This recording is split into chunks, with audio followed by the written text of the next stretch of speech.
Hey fellow movie lovers, it's Devin for This Week in the Cinema, and this week is probably the most exciting, but at the same time, the saddest. It's kind of like Christmas. You look forward to it for a really long time, and then Christmas Day is so sad because you're like, oh man, it's over now. Now I have to wait till next year.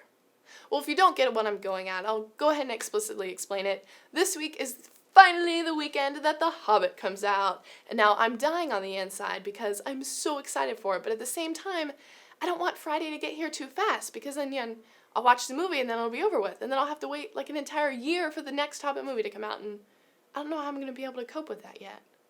But the good news is I still have a couple of days to get more excited for it.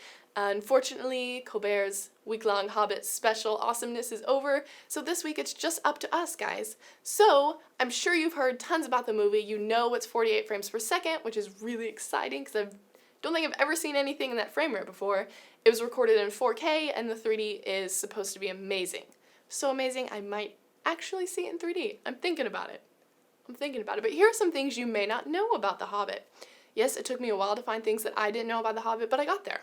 First of all, did you know that Daniel Radcliffe, Shia LaBeouf, and James McAvoy were all rumored to be playing Bilbo Baggins? Now, let's think about that. Daniel Radcliffe probably would have made a pretty good Hobbit, but at the same time, you can't give one British guy two whole fandoms. He can't be Harry Potter and The Hobbit. That's just not fair. It's already pushing it that Chris Evans gets to be Captain America and the Human Torch. That's pushing it. But you can't give Harry Potter and The Hobbit. Shia LaBeouf, very funny. No, they probably didn't think about him for too long. And James McAvoy probably could have worked. I like James McAvoy a lot. He made a really great young Professor X, but at the same time, he seems kind of too put together to be a Hobbit.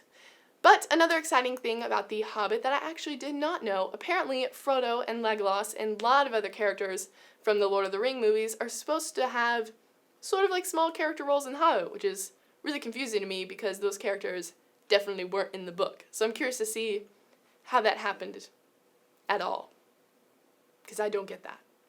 But if you want to know more exciting trivia stuff, go ahead and circle me on Google+, like me on Facebook, follow me on Twitter, and I will be sending out awesome Hobbit facts whenever I get them, every day, and it'll be super fun. And we'll all just remind ourselves that, The Hobbit is coming, because we don't have Colbert to remind us every day. So that was This Week in the Cinema. I will see you guys on Tuesday and Friday, and then again next week.